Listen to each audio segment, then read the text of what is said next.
જમ્મુ કાશ્મીરના ત્રાલમાં સેનાએ 2 આતંકવાદીઓને કર્યા ઠાર। ગઈકાલે મોડી રાતથી ચાલી રહ્યું હતું એન્કાઉન્ટર।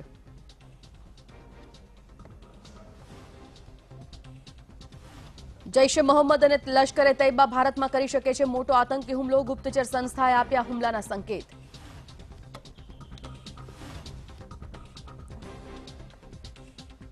ભારત બાદ ઈરાને પાકિસ્તાનને આપી ચેતવણી। આતંકીઓના અડ્ડાઓ પર કરી શકે છે સર્જિકલ સ્ટ્રાઇક।